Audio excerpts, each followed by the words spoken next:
Este texto que está aqui tem uma parte de frente e de trás e tentei realçar alguns aspectos essenciais da perenidade do pedrinheiro. O que é que eles representam, quem é que eles foram, e que energias é que eles desenvolveram e como é que eles conseguiram colocar alcobaças no templo sagrado do amor em Portugal, na Europa e no mundo. É escrito que Portugal é o primeiro caso de um amor que atinge uma dimensão de tragédia e de intensidade suficiente para fazer com que o próprio rei faça os dois túmulos maravilhosos que são a obra-prima da arte portuguesa, escultura, e que vão atravessar os séculos, atraindo assim uma série de escritores, uma série de poetas, uma série de pessoas, até os próprios franceses farão algumas expedições, tragicamente, não é? Mas, de qualquer forma, esses túmulos sobrevivem, e sobrevivem, no fundo, fazendo quase uma descida desse amor à matéria. Aquele amor atingido por Pedro Inês, um amor espontâneo, um amor natural, absolutamente acima das conveniências da corte e da visão de Estado de Portugal, e, portanto, Inês é uma vítima destas narrativas oficiais que se criam e que fazem com que os governantes façam isto ou aquilo, e no caso, poderiam ter perfeitamente não afastado, como já tinham feito primeiro para a Espanha, em vez de matar. Foi uma situação trágica. Inês representava também uma linha, a linha da Galiza, uma das pessoas que eu conheci muito bem, o Agostinho da Silva, consideravam a irmã de Portugal, e que a separação de Portugal da Galiza inicial tinha sido trágica.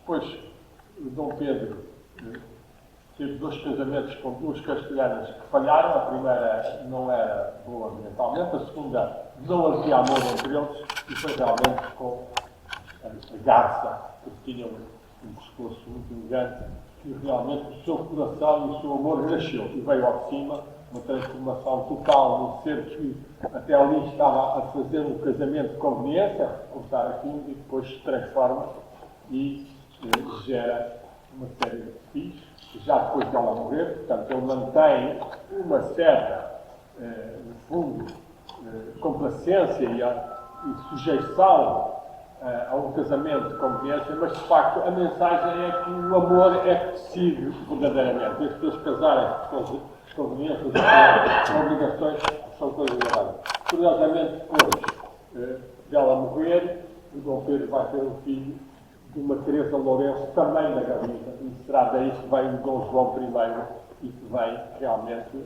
a fase heroica de Portugal. Esta já estava a ser preparada e houve, de facto, dois ou três aspectos que eu não referi no meu texto, um só agora que eu vi e até trouxe agora, o que está aqui, e que é um poema do Dom Pedro, um poema que aparece na Miscelânea, a Miscelânea de Garcia de Rezende.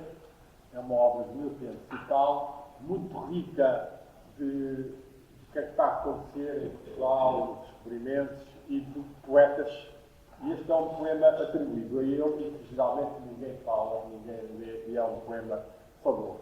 Há que se lembrarmos que ele era neto de Dom Dinis. Dom Dinis tinha sido um dos grandes trovadores em Portugal, e aquelas canções do Verde Pinho, que vocês podem ver na internet ainda, são das canções mais belas que existem de amor, cantigas de amigos, de amor, perguntando às ondas se têm novidades do seu amado. Pois, este poema que eu vou ler agora, que eu sei mais ou menos de cor, mas sei que existe um bocadinho e que faz um bocado mais vale ser mais humilde e dizer: mais digna de ser servida que senhora deste mundo, vós sois, meu Deus segundo, vós sois, meu bem desta vida.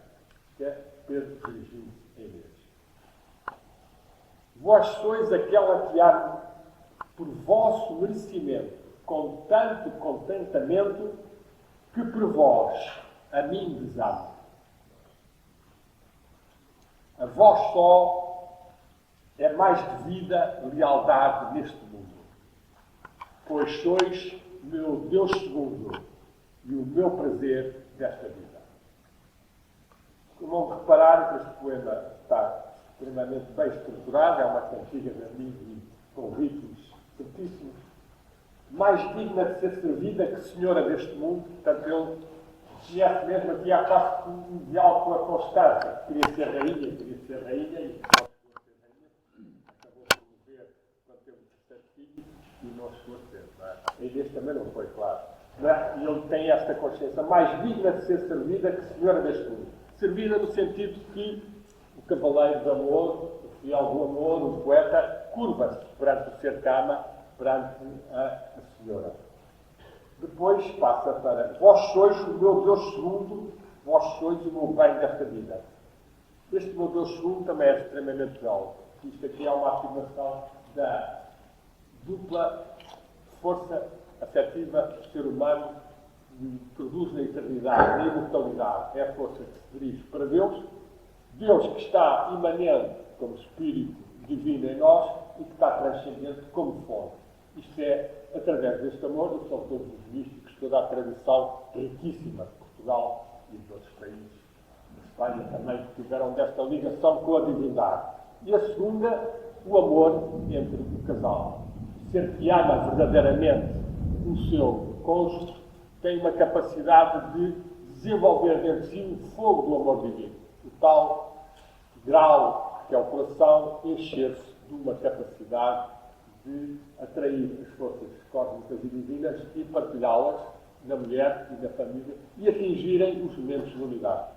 Portanto, vós sois aquela casa, por vosso merecimento, com tanto contentamento, que por vós a mim desamo. Aqui uma expressão fabulosa desta capacidade da abnegação. Sacrifício, sacro fácil. Fazer um sacrifício significa tornar sagrado, ainda mais sagrado, aquela ligação e aquele ato. E aqui ele desamar-se, ele sofrer para alcunhar a outra pessoa. A voz só é mais devida a lealdade neste mundo. Este também é um poema extraordinário, porque ele está, no fundo, pedir-se muito os conselheiros, tens que competir ao rei, tens que ter lealdade, etc. Depois a Portugal, e ele diz, não, o amor está acima das razões de Estado. E isto é uma mensagem altamente revolucionária, ainda hoje é revolucionária, mas, de facto, os seres de amor devem não deixar apagar tal chama que está dentro de todos nós e que pode ser mais desenvolvida ou menos desenvolvida. No caso dele, foi extremamente desenvolvida. Neste texto, eu tenho aqui também uma frase muito boa, que também é do Garcia de Menezes, e que também é, quando ele acaba na miscelânea de falar de Pedro e Inês, que tinha sido há relativamente pouco tempo, ele diz esta expressão que é quase como um testamento eterno para toda a gente. Quem puder fazer bem, faça. Quem puder fazer bem, faça. Isto é uma frase de uma riqueza extraordinária, porque vemos que o Pedro falhou um pouco quando não conseguiu dar tanto bem a ela e protegê-la, quando foi fazer as pensadas no sítio, convencido que não iria ser traiçoeiramente atacado e destroçado. Não é? E, portanto, este aviso é um aviso para todos nós, que depois nós vamos encontrar noutras personagens, e nós temos, por exemplo, em Santo Henrique, que teve um talento de vencer, talento, canção, a vontade de fazer, e que foi quase que também um lema da Ordem de Cristo, e que Fernando Pessoa, que eu estudei bastante, eu publiquei para a Neto, Fernando Pessoa também trabalhou muito sobre esta frase, falando de vencer. Esta ideia de que há frases que são históricas e que são mágicas, que modelam forças na alma de cada um de nós, são muito importantes. Esta pessoa tem muitas, por exemplo, Henri, que está em cima da cruz, e na tradução normal é Jesus Nazareno, que agora está em cima de muitos crucifixos. Portanto, a pessoa tem muitos textos desdobrando essas palavras nos sentidos. Em nós reina Ile, em nós reina ele, em nós reina Jesus, em nós reina Ignis, que é o fogo. E é essa dimensão de um trabalho sobre um corpo espiritual que, no fundo, Inês e Pedro fizeram. Morreram os corpos físicos, mas conseguiram eternizá-los naqueles túmulos fabulosos e nesta capacidade de passados 300 mais, bastante mais de 700 anos, quase, nós estamos aqui reunidos num outro tempo, que isto no fundo é um tempo de vida, não é?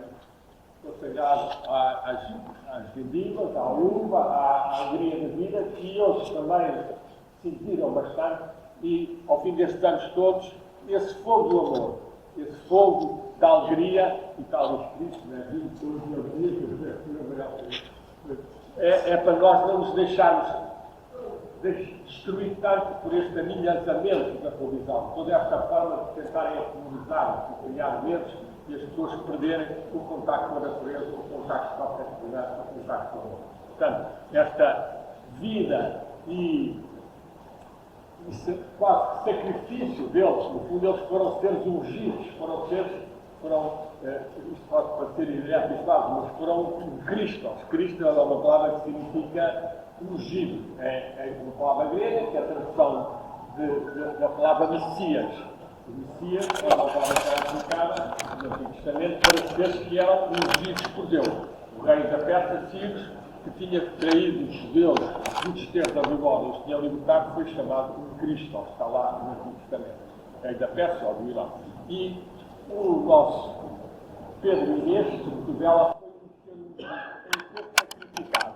Foi um ser que realmente morreu pelo seu extraordinário amor, e nós aqui em Alcobaça, e nós que estamos aqui passados 700 anos, agradecemos a esse casal maravilhoso onde quer que ele esteja, e que o amor deles continue vivo em nós e que nós possamos merecer esta comunhão com a força divina que nos deu a origem e que nos mantém.